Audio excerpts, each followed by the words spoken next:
¿Qué tal amigos y amigas de Políticamente Insurrectos? Los saluda Jorge Bayón Artaza. Estamos en nuestra secuencia Diálogos Insurrectos, esta vez con José Enrique Escardó, presidente de la Red de Sobrevivientes del Perú, una asociación, un grupo de ciudadanos y ciudadanas que han sido víctimas o tienen una serie de testimonios respecto a lo que fue su paso por el Sodalicio de Vida Cristiana, una institución que se creó a inicios de los años 70 y que a través de las décadas tuvo una serie de cuestionamientos, pero sobre todo de denuncias por violencia sexual y psicológica. Ges, ¿qué tal? Gracias por estar con nosotros en Políticamente Insurrectos. ¿Qué tal, Jorge? Muchas gracias. Solamente para aclarar una cosita, la Red de Sobrevivientes Perú trata cualquier tipo de violencia física, psicológica, espiritual, económica, sexual, en entornos de fe en general, en entornos Ok. eclesiásticos en general. No solamente es el caso Sodalicio, y tampoco es solamente la Iglesia Católica, sino en cualquier organización religiosa. Ujú. Y es importante esto porque muchas veces ya relacionándolo con el tema sodalicio, a través de los años o de las décadas, de alguna u otra manera se ha instrumentalizado la fe, la creencia de las personas que es legítima para finalmente cometer una serie de delitos o abusos, ¿no? Sí, y eso pasa en todas las religiones, ¿no? Ujú. Tenemos denuncias de, por ejemplo, iglesias cristianas donde se han producido también casos de violencia. Tenemos de grupos como los Hare Krishna, a los cual yo pertenecí también una época, donde se han producido casos de maestros espirituales que han violentado sexualmente a discípulas, ¿no? Y cosas por el estilo. Entonces, eso se da en todos los grupos, ¿no? Claro. Ahora, vamos al tema que nos convoca y por esa razón contacté contigo y me interesa conversar contigo respecto a esta situación que involucra al alcalde de Lima, Rafael López Aliaga, y el propio Vaticano, el propio Papa León XIV. Se anunció como bombos y platillos de alguna manera una supuesta reunión que iba a sostener López Aliaga con el Santo Padre. De hecho, López Aliaga ha estado por Europa, ha estado en España participando en un evento, en fin. Y dentro de su itinerario estaba visitar, reunirse de manera protocolar con León XIV. Sin embargo, esto no se dio. ¿Qué detalles tiene respecto a esto? Porque se han tejido una serie digamos, de teorías conspiranoicas. Incluso la Municipalidad de Lima sacó un comunicado hace algunos días, por favor. Sí, sí, yo pienso que López Aliaga está bien que renuncie a alcalde de Lima, pero no para presentarse a la presidencia, sino para dedicarse a escribir novelas tipo Dan Brown, ¿no? Porque creo que le iría bastante bien.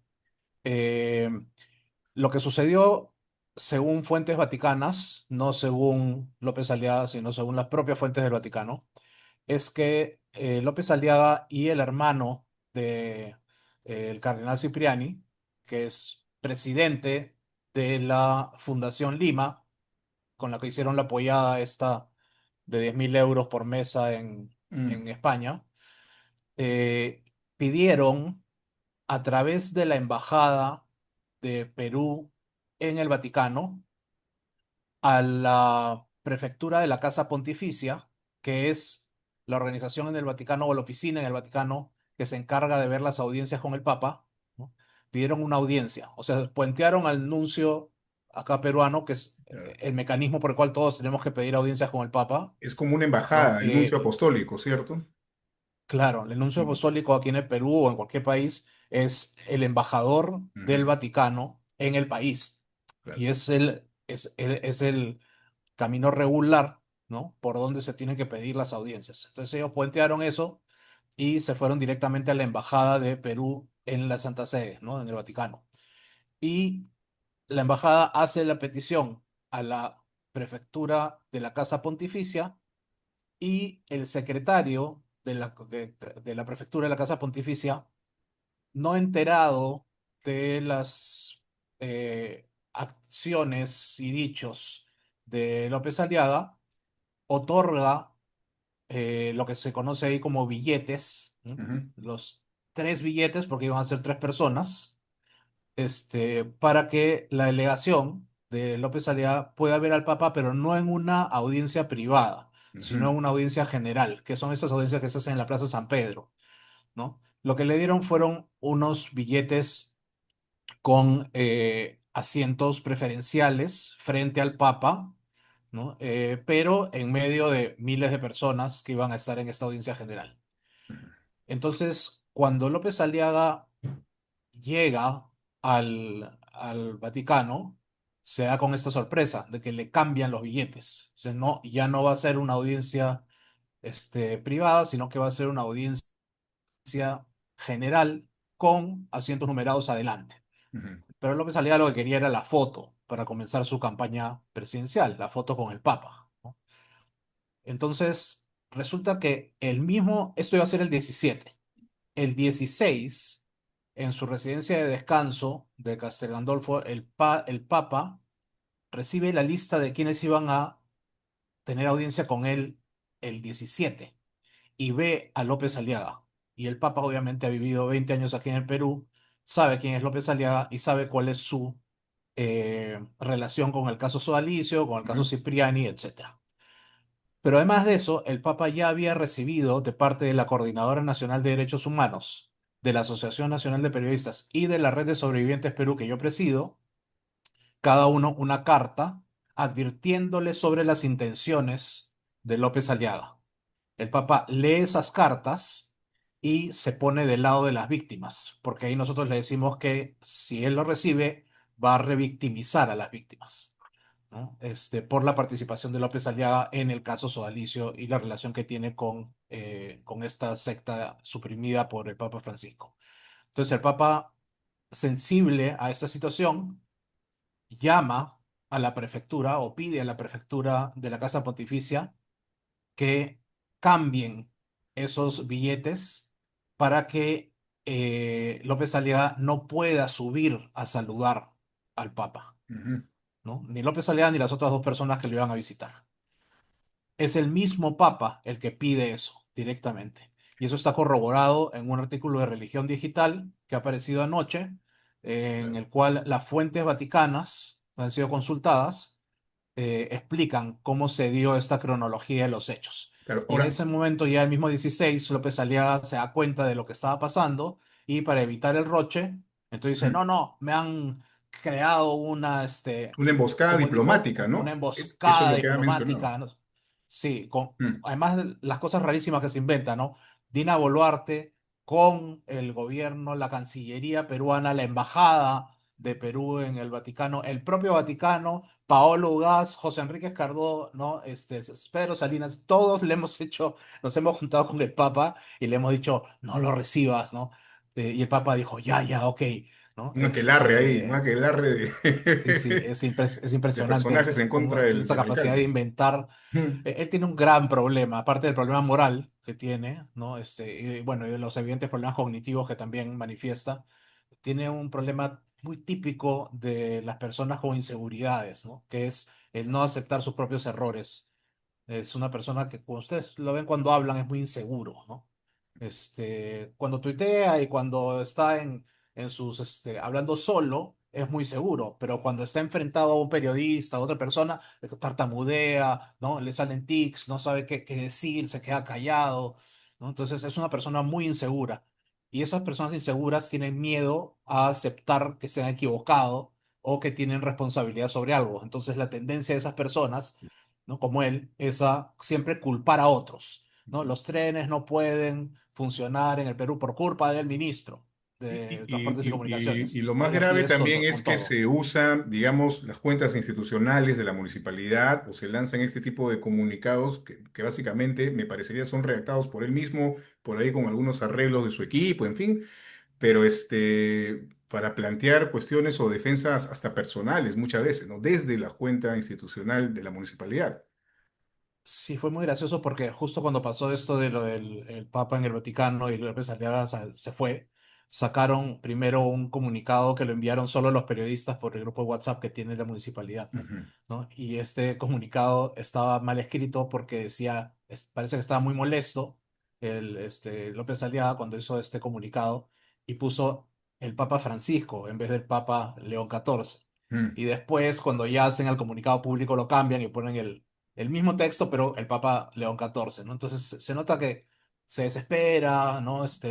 Trata de buscar alguna alguna historia, crear alguna conspiración, ¿no? Claro. En su contra y hace este tipo de declaraciones, absurdas, ¿no? Pero más allá, por ejemplo, de este tema que podría hasta resultar anecdótico, ¿no? La frustrada reunión entre López Aliaga y el Papa León XIV, queda algo que sí es de fondo, me parece a mí, y tú me lo dirás seguramente y con más detalles, es los pendientes que quedan tras la decisión que tomó en su momento el Papa Francisco respecto a la disolución del sodalicio de vida cristiana, ¿no? Porque en un primer momento, claro, se tomó con bastante entusiasmo esta noticia por todas las denuncias que existían y existen todavía, pero hay algunas cosas, algunos aspectos que, digamos, se circunscriben a esta institución, digámoslo así, que todavía no han sido resueltos. Cuéntanos un poco estos detalles de este tema de fondo, en realidad, los pendientes respecto a la disolución del sodalicio, don Gés. Sí, yo lo que digo últimamente es que la supresión del sodalicio ha sido una supresión nominal, que Ujú, lo único que ha pasado es que el nombre se ha retirado, ¿no? Pero las actividades de los grupos del sodalicio y del movimiento de vida cristiana, la fraterna, la Sierra del Plan de Dios, que también han sido suprimidos, siguen, continúan, ¿no? Entonces, por ejemplo, hay una organización del movimiento de vida cristiana en Brasil que se llamaba Misión MBC, por Movimiento de Vida Cristiana, ¿no? Brasil. Entonces lo que han hecho es, bueno, como ya no existe el MBC, entonces le han cambiado el nombre, han puesto Misión Brasil, ¿no? Le han quitado el MBC. Pero siguen haciendo las mismas actividades, son las mismas personas, etcétera. Y en estos grupos se están reuniendo los que estaban en el sodalicio, ¿no? Para mantenerse vigentes todavía. Otra cosa que también está pendiente es que las propiedades y el patrimonio del sodalicio continúan en manos de terceros, entre ellos una empresa de López Aliaga, ¿no? Acres, titulizadora, porque tiene ahí 36 empresas del sodalicio en fideicomiso, ¿no? Incluyendo los 9 cementerios, y otras que son manejadas por el padre Jaime Bertel, también expulsado del sodalicio en su momento, que es digamos, el número uno del sodalicio, que todavía está vigente y tiene todo el dinero y tiene todo el manejo económico. Entonces, esto de acá no se ha recuperado, ¿no? ujú. Y en verdad no se va a poder recuperar, porque lo han pasado a terceros y tú no le puedes pedir a esos terceros que te devuelvan, Claro, ¿no? Lo pero que por se ejemplo, ha la decisión pasado de de manera legal. Francisco incluía esta supresión o disolución del sodalicio, pero no dejó mayores, no sé, indicaciones respecto a qué más se tenía que hacer, cómo se iba a desarrollar el desarme, digamos, de esta estructura del sodalicio de vida cristiana. No, eso de ahí, esa estrategia le correspondía al comisario, al Mm, monseñor Bertomeu, Jordi Bertomeu, ujú, ¿no? Enviado por el Papa. Es como cualquier gobierno, ¿no? O sea, digamos que hay una ley, ¿no? Que promulga el presidente y después se los implementa. encargados, ministros, etcétera, ¿no? Los oficiales tienen que hacer el reglamento. Ujú, Entonces correspondía a tanto el dicasterio del que dependía el sodalicio, con Sor Simona Brambila a la cabeza, como al comisario, Jordi Bertomeu, elaborar esta estrategia. Entonces, ellos han estado trabajando en esta estrategia para recuperar el patrimonio disperso, ¿no? y diluido del sodalicio, pero vemos que no se han podido hacer grandes avances porque, como te digo, todo está claro. prácticamente a nombre de terceras personas y no se puede recuperar. O sea, si eventualmente se recuperase todo esto que tú señalas, entiendo que habría algún tipo de compensación, reparación para las víctimas acreditadas, solo por el estilo, o cómo funcionaría este procedimiento. Sí, la idea justamente era recuperar el patrimonio del sodalicio para poder reparar económicamente a las víctimas, Ujú, ¿no? Pero eso está bastante lejos de verse en la realidad, ¿no? claro. La mayoría de las propiedades y del patrimonio que todavía tiene el sodalicio a su propio nombre, ¿no? Y que se ha podido rescatar, son propiedades y patrimonio de la Iglesia Católica, ¿no? Ujú, Entonces pasan a manos y administración de la Iglesia Católica. Ahora, mi tesis, y se le ha hecho saber también, obviamente, al Papa Francisco en su momento, también al actual Papa y al comisario, Jordi Bartomeu, es que la Iglesia Católica es responsable mm, de que el sodalicio haya abusado durante más de 50 años, ¿no? Aquí en el Perú y en otros países, en 20 países en general. en total. Entonces, al ser la iglesia también responsable, es responsable de las reparaciones. Así que si no hay un patrimonio de parte del sodalicio, la Iglesia Católica, a través del Arzobispado de Lima y de los arzobispados de los distintos países donde ha operado el sodalicio, va a tener que ver la forma de reparar a las víctimas. Y eso Claro, es una cosa que estamos trabajando desde la red de sobrevivientes. y confías en que se pueda llegar a esta petición finalmente, porque sinceramente, solamente viendo digamos, esta posición desafiante, por ejemplo, por dar un caso de Juan Luis Cipriani, ¿no? Que el propio Francisco finalmente lo sancionó, en fin, y apareció en su funeral, un poco complicado, ¿no? Que se pueda finalmente llegar a eso. O sea, evidentemente hay una esperanza, ¿no? Pero la realidad Bueno, también nos golpea, ¿no?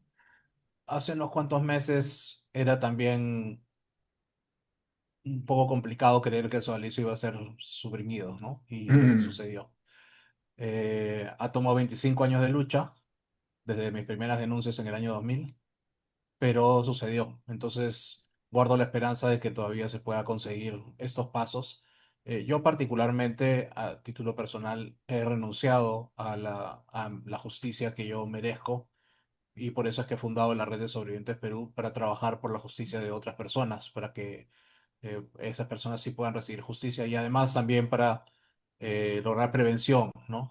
Claro. Y un acto de prevención importante ha sido la supresión del sodalicio. Ujú. Hablando un poco de ese trabajo que está desarrollando a través de la red de sobrevivientes Perú, ¿cuáles son, digamos, los abusos o mecanismos de control, por decirlo de alguna manera, incluso psicológico, podríamos decirlo así, más frecuentes en comunidades o en ese tipo de instituciones? Porque tú bien señalas que esta red de sobrevivientes Perú abarca a diversas instituciones, sobre todo religiosas, ¿cierto? ¿Cuáles son los más Ujú. frecuentes, los casos más Sí, frecuentes? ¿Cuáles son las maneras, los métodos más frecuentes? sí, bueno, normalmente todo esto parte de abusos de poder, Ujú, ¿no? Incluso se sabe por estudios que se han realizado que las personas que llegan a cometer violencia sexual en realidad no lo hacen por lo sexual en sí, sino lo hacen por sentir poder y pertenencia, ¿no? Y manejo de la víctima. Entonces, todo proviene del abuso de poder. Cuando tú tienes figuras como líderes eh, que son muy destacados y que son impulsados como el referente único o principal de un grupo religioso, cualquiera que sea, entonces esto ya es una característica sectaria. mm. Al ser una característica sectaria, comienzas a tener las otras características sectarias también, que ya son parte de la estrategia, como la privación del sueño, como el lavado de cerebro, como la poca alimentación y mucha actividad física, El ¿no? sometimiento Entonces, todas estas vertical, cosas ¿no? se van, el sometimiento vertical, las órdenes absurdas, Mm. ¿no? El caso de, por ejemplo, si tienes un gurú, ¿no? De la India o lo que sea, que tiene su secta y dice, bueno, que él es el representante de Dios, ¿no? Y al ser representante de Dios, tú tienes que hacer todo lo que él te dice. Entonces te hace hacer cosas completamente ilógicas, Mm, irracionales. ¿Por qué? Porque no se puede cuestionar el plan que tiene este gurú que proviene directamente de Dios, que es un poco lo que pasaba también, o es bastante que lo que pasaba con Figari en el Sodalicio, ¿no? ujú. Que todo lo que te decía Figari lo tenías que hacer y todo lo que te decían los eh, superiores de las comunidades y los directores espirituales que dependían de Figari, lo tenías que hacer porque era parte del plan de Dios para ti, porque él estaba conectado con Dios y recibía esas instrucciones para ti. Claro, y uno, Y eso digamos, es un poco lo que ensimismado, convencido de su el propia fe. camino, ¿no?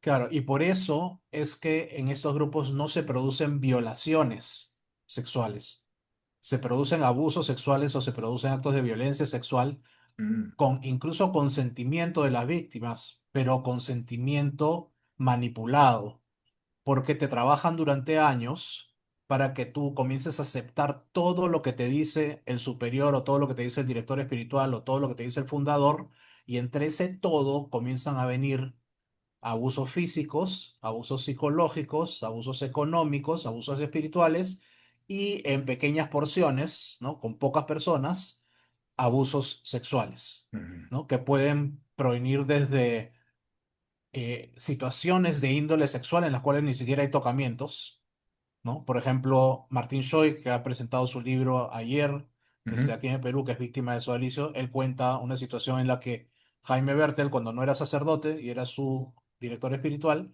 le pide que fornique con una silla, ¿no? ujú. Entonces, no lo ha Totalmente tocado, retorcido, ¿no? no ha hecho, pero es una situación de connotación sexual. Ujú, Sí, entonces eso también se reconoce como violencia sexual, como abuso sexual. ujú, En mi caso, por ejemplo, fueron tocamientos indebidos de parte de Germán Doig, del número 2 del sodalicio. Eso también es violencia sexual, ujú. pero hubo un cierto consentimiento porque me habían trabajado desde sexto de primaria para entender que todo lo que hacía el superior era, Claro. era algo que era parte del plan de Dios.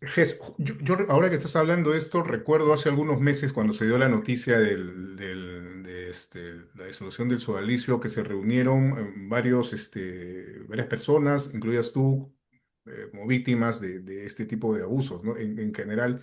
Y tú, conversé contigo, te entrevisté brevemente y dijiste algo que me llamó mucho la atención, ¿no? Este nivel de convencimiento o de subyugación mental, de alguna forma, en este tipo de sectas, hace que la persona no sea realmente consciente de lo que le está pasando o de lo que le están haciendo. Explícanos un poco más, si nos podrías ahondar sobre eso para que las personas que nos vean puedan entenderlo, ¿no? Sí, es como cuando tú eres niño y te van diciendo, si metes el dedo al enchufe, te va a pasar corriente. Ujú, ¿No? Entonces, ¿quién te lo dice? Te lo dice tu papá, te lo dice tu mamá, te lo dice tu abuelo, una figura en la cual tú confías, en la cual tú crees. Entonces, probablemente nunca metas el dedo al enchufe, incluso de grande, ¿no? Pero apenas ves un enchufe y te viene la idea de meter el dedo, viene la voz de tu madre o la voz de tu padre o la voz de la abuela ujú, diciendo si metes el dedo, ¿no? O no, o las arañas tal cosa, o es, no, o es diferentes cosas, o va a venir el cuco, ¿no? O hay eso. Entonces comienzas a generar en la persona una serie de respuestas psicológicas que lo van a acompañar durante toda tu vida, ¿no? Durante toda su vida.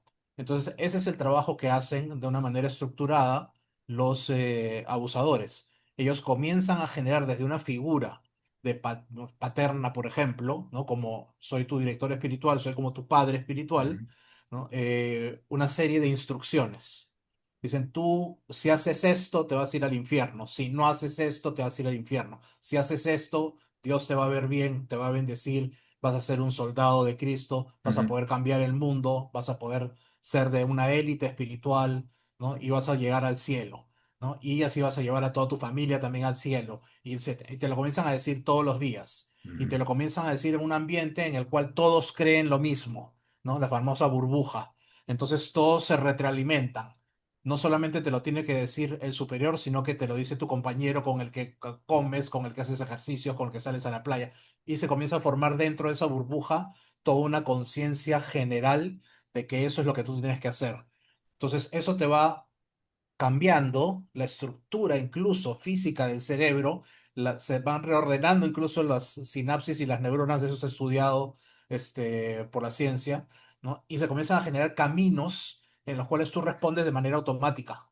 Mm, Es como cuando tú tienes miedo a algo y has sido programado ya por tu propio cerebro, reaccionas de una determinada manera, ¿no? De manera inconsciente. Entonces, con el trabajo a través de meses o años, ellos van programando tu cerebro, por eso se llama lavado de cerebro, ujú. ¿no? Para que tú puedas reaccionar de manera automática a ciertas cosas, sin pensarlo.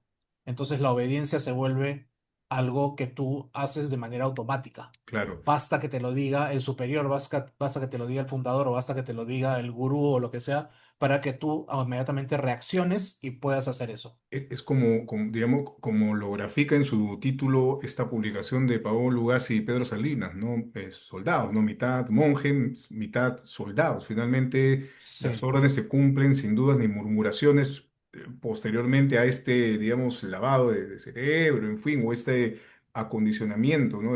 Respecto a cómo deberías comportarte frente al gurú, al líder, en fin, de este tipo de así organizaciones. es. Ahí la obediencia es el principio superior.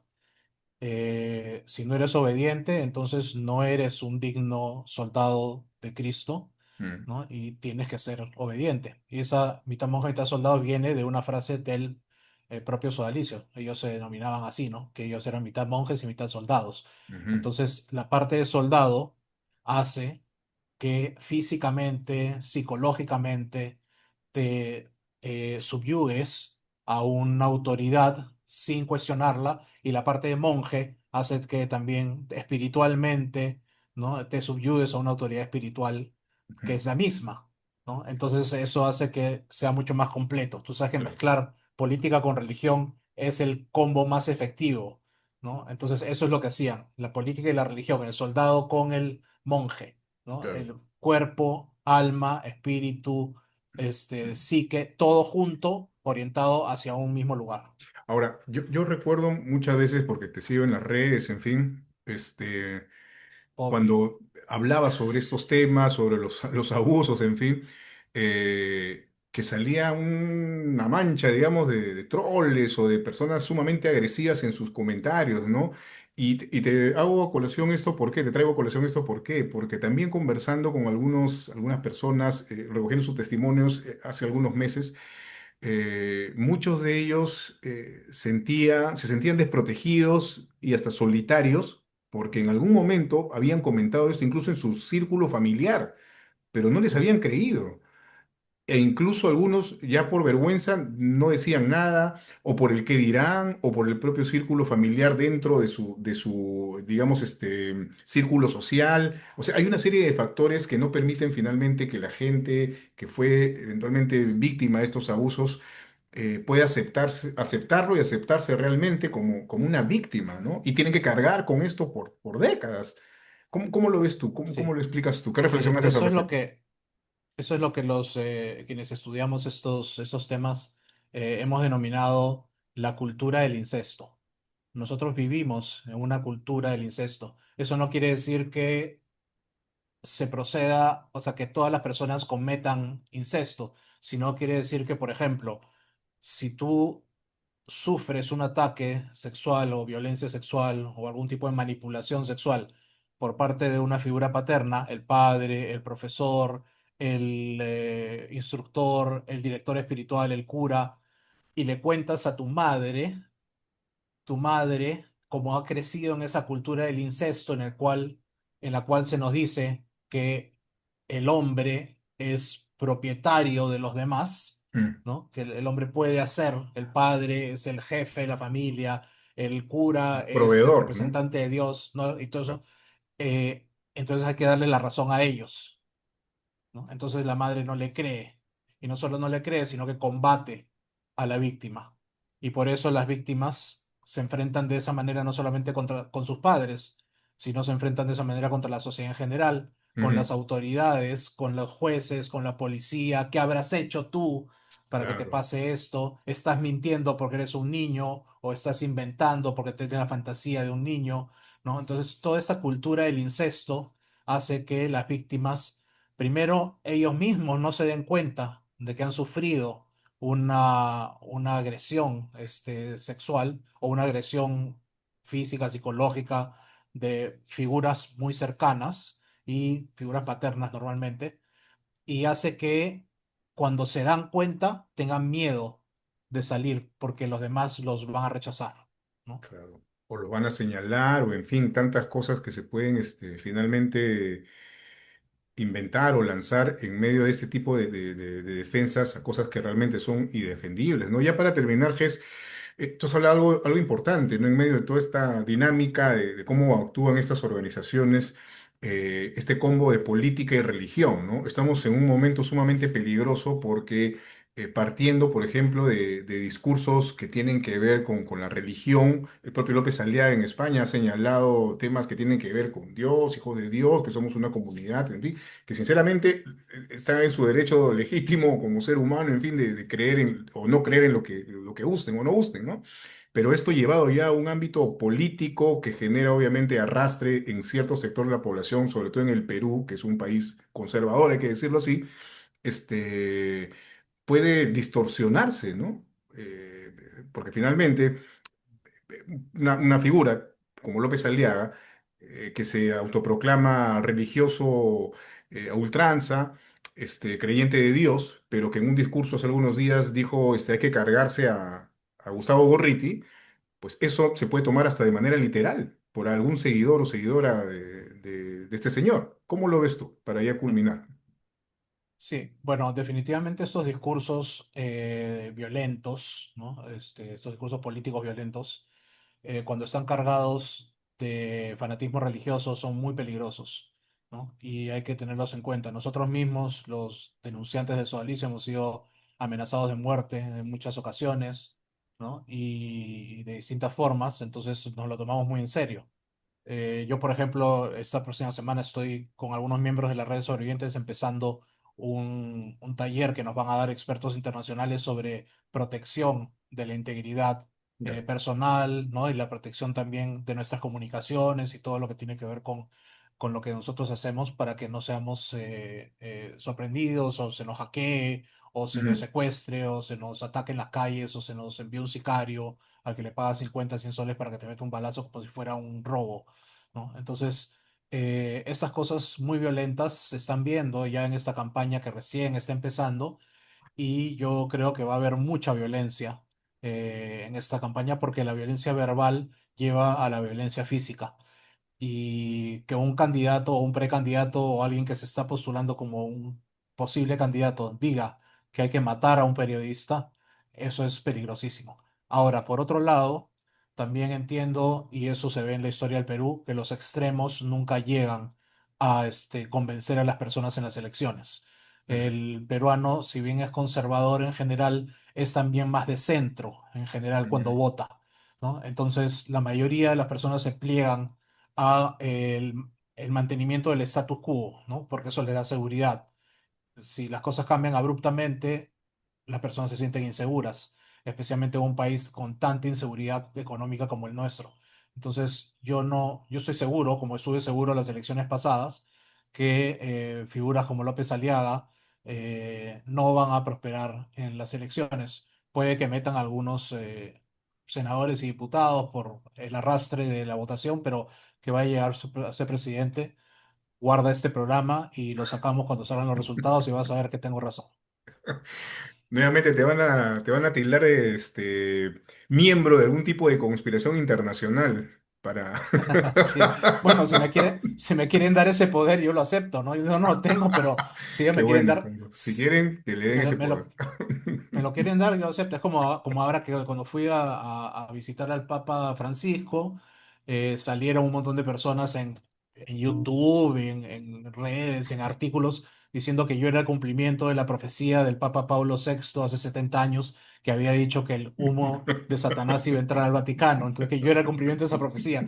Si me quieren dar ese poder, que soy Satanás, que soy el anticristo, no sé, es Bueno, mejor es que sinceramente, que Ges, me digan que también, soy también cualquier tienes pata de tus la calle, cosas, o ¿no? sea, también eres provocador con tus palabras, con tus posturas, pues, ¿no? Pero eso no está mal en realidad, porque si estamos Bueno, hablando es que de es que si tú cuestionarnos, no provocas, si tú no provocas en medio de un mar de información, entonces no te van a mirar. Entonces yo necesito que mi mensaje de lucha contra la violencia física, psicológica, espiritual, económica, sexual, contra los niños, niñas, adolescentes, personas vulnerables en entornos religiosos y en cualquier entorno, sea escuchado, sea visto, sea tomado en cuenta. Entonces voy a hacer esas cosas. Voy a regalarle una cruz invertida al Papa Francisco, como hice. ¿Por qué? Porque quiero que hablen de eso y que eso lleve al tema, ¿no? Entonces, sí, obviamente, hay que ¿le salir. regalaste Yo soy una cruz invertida al comunicador. Papa? Le regalé una cruz ¿Y qué te dijo el invertida Papa? hecha de madera.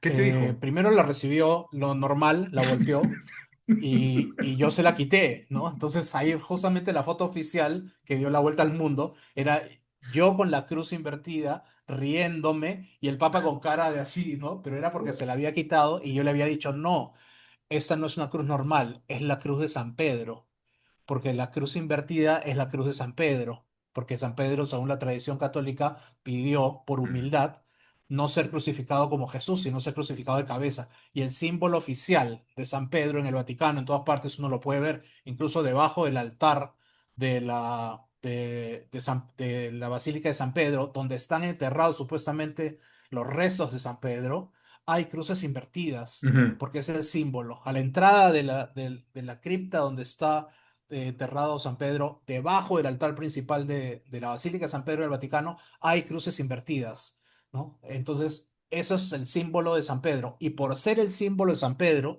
es el símbolo de los papas, Claro. ¿no? Por lo tanto, Mm. era el regalo perfecto para un papa, una cruz invertida, su propio símbolo. pero como la mayoría de los católicos no conocen su propia religión, entonces yo aproveché esa jugada, ¿no? Para que como a mí me dicen satánico, entonces le regalé la cruz invertida y la gente, oh, le ha regalado una cruz invertida, el Papa tiene que renunciar, ¿no? Porque ha dejado que Satanás entre. Pero Ah, no, señores, la cruz invertida es el símbolo de los papas, es el muy símbolo bien. de San Pedro, ¿no?